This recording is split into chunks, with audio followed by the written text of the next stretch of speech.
नमस्कार। 8वां शक्ति में आपका स्वागत है। हर वर्ष दीपावली के अगले दिन एक ऐसा पर्व आता है जो केवल उत्सव नहीं बल्कि प्रकृति के प्रति सनातन धर्म के सबसे गहरे प्रेम और आभार का प्रतीक है। ये वह दिन है जब एक नन्हे से बालक ने, जो स्वयं परमेश्वर था, अपनी कनिष्ठा उंगली पर एक विशाल पर्वत को उठा लिया था। एक ऐसी लीला जिसने देवराज इंद्र का अहंकार तोड़ा, ब्रजवासियों को जीवन दान दिया और सनातन संस्कृति को एक गुप्त रहस्य से परिचित कराया। हम बात कर रहे हैं गोवर्धन पूजा की, जिसे अन्नकूट उत्सव भी कहा जाता है।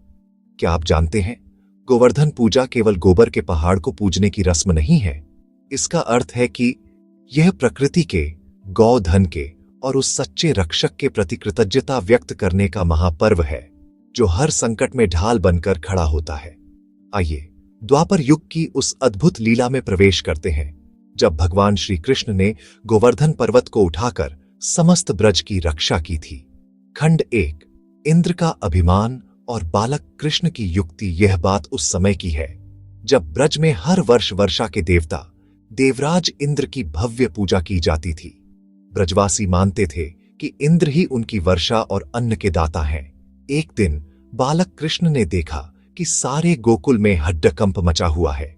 पकवान बन रहे हैं, घी की सुगंध आ रही है और उत्सव की तैयारियां जोरों पर हैं। मैया, ये सब क्या हो रहा है? इतना भव्य आयोजन किसके लिए है? लाला, ये देवराज इंद्र की पूजा की तैयारी है। वे प्रसन्न रहेंगे तो अच्छी वर्षा होगी और हमारे गौधन को घास चारा मिलेगा। मैया, इंद्र क्यों? वर्षा तो प्रकृति का नियम है। हमें अन्न, फल और हमारी गायों के लिए चारा तो गोवर्धन पर्वत से मिलता है। हमारी गायें जिस वन में चरती हैं वह गोवर्धन है, तो हमें उस प्रत्यक्ष देव की पूजा क्यों नहीं करनी चाहिए जो हमें साक्षात जीवन दे रहा है? वहां खड़े ब्रजवासियों को कृष्ण की बातों में एक गहरा सत्य नजर आया।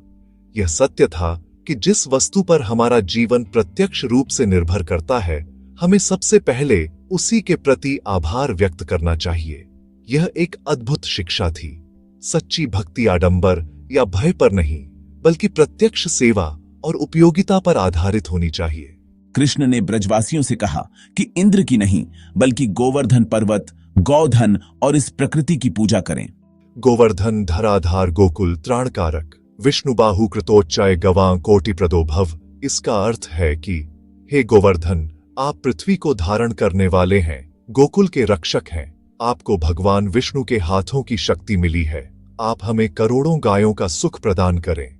ब्रजवासियों ने कृष्ण की बात मानी और शुरू हुआ एक नया उत्सव, गोवर्धन पूजा और अन्नकूट। सारे पकवान, 56 भोग इंद्र को समर्पित न होकर गोवर्धन पर्वत और गौमाता को समर्पित किए गए। खंड 2, महाप्रलय का गुप्त रहस्य। लेकिन स्वर्ग में यह सब देखकर देवराज इंद्र का अहंकार जाग उठा। वे क्रोध से लाल हो गए। उन्होंने इसे अपना अपमान समझा। इंद्र को लगा कि एक साधारण बालक ने उनके वर्षों के सम्मान को छीन लिया है। इंद्र की क्रोध अग्नि शांत नहीं हुई। उन्होंने मेघों के स्वामी संवर्तक मेघों को आज्ञा दी कि वे ब्रज पर ऐसी भयंकर वर्षा करें कि गोकुल का नामो निशान मिट जाए। क्या आप जानते हैं, देवताओं का अहंकार टूटने से पहले अक्सर एक विनाशकारी परीक्षा आती है। अचानक आकाश में घोर गर्जना हुई, बिजली कड़क उठी और देखते ही देखते ब्रज पर प्रलयकारी वर्षा शुरू हो गई। जल इतना तेज था जैसे आकाश फट गया हो। घर ढाने लगे। गायें भयभीत होकर इधर उधर भागने लगी। कुछ ही क्षणों में गोकुल में जल प्रलय का दृश्य बन गया। ब्रजवासी भय से कांपते हुए कृष्ण के पास दौड़े। उन्होंने पुकारा, कन्हैया, तुमने ही हमें इंद्र की पूजा से रोका था। अब तुम ही हमारी रक्षा करो। यह इंद्र का क्रोध है।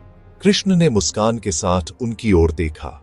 वह जानते थे कि यह परीक्षा है, ब्रजवासियों के विश्वास की और इंद्र के अहंकार की।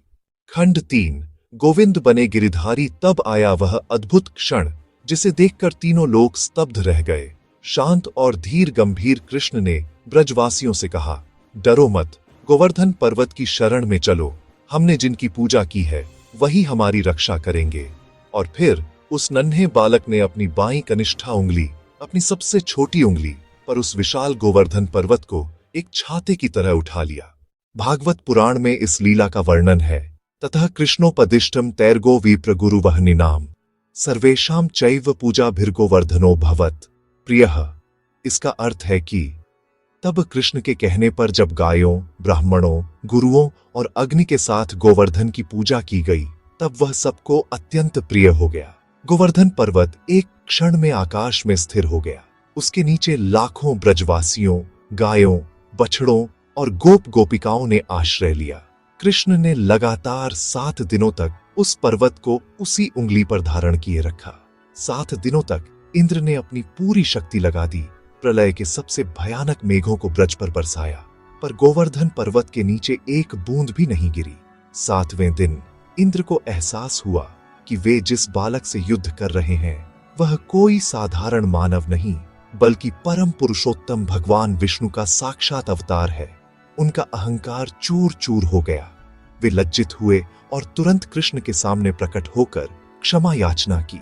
इंद्र ने कृष्ण की स्तुति करते हुए उन्हें एक नया नाम दिया, गोविंद, अर्थात जो गायों की रक्षा करते हैं।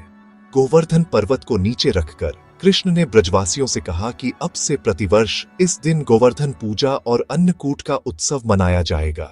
खंड 4, गोवर्धन पूजा का सार और आत्मिक महत्व। मित्रों, यह कथा केवल एक प्राचीन कहानी नहीं है, यह हमारे जीवन का सबसे बड़ा आत्मिक रहस्य है। गोवर्धन पूजा हमें क्या सिखाती है? पहला रहस्य, अहंकार का त्याग। इंद्र देवताओं के राजा थे, पर अहंकार ने उन्हें अंधा कर दिया। यह लीला हमें सिखाती है कि हमारी शक्तियां, हमारा पद या हमारा धन चाहे कितना भी बड़ा क्यों न हो, अहंकार 8वां शक्ति का सबसे बड़ा शत्रु है। विनम्रता ही ईश्वर के चरणों तक पहुंचने का एकमात्र मार्ग है। दूसरा रहस्य, प्रकृति की पूजा। गोवर्धन पर्वत प्रकृति का प्रतीक है। गोवर्धन पूजा हमें सिखाती है कि हमें उन सभी तत्वों का सम्मान करना चाहिए जो हमारे जीवन का पोषण करते हैं। धरती, गाय, अन्न, वृक्ष, जल। गौ माता को पूजने का विधान इसी कृतज्ञता को दर्शाता है। गोवर्धन पूजा हमें याद दिलाती है कि प्रकृति हमारी मां है, न कि केवल उपयोग की वस्तु। तीसरा रहस्य, विश्वास की शक्ति। जब प्रलय आई तो ब्रजवासी घबराए, पर उन्होंने अंततः कृष्ण पर विश्वास रखा। जब आप संकट में होते हैं, जब चारों ओर निराशा के बादल छाए होते हैं, तब आपका अटल आत्मविश्वास और ईश्वर पर अटूट श्रद्धा ही गोवर्धन पर्वत बनकर आपकी रक्षा करती है। जिस प्रकार कृष्ण ने उस पर्वत को उठाया था, उसी प्रकार हमें अपने जीवन के हर छोटे बड्ढे गोवर्धन, अपने संघर्षों, अपनी समस्याओं और अपने दायित्वों को आत्मविश्वास की उंगली पर उठाना सीखना होगा। इसलिए अगली बार जब आप गोवर्धन पूजा करें तो केवल गोबर के पहाड़ की पूजा न करें।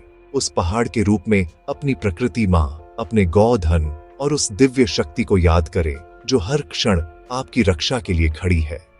अन्नकूट में 56 भोग या विविध प्रकार के व्यंजन बनाकर हम यही संदेश देते हैं कि प्रकृति के आशीर्वाद से हमारे पास प्रचुरता है और हम यह समृद्धि सबके साथ बांटना चाहते हैं।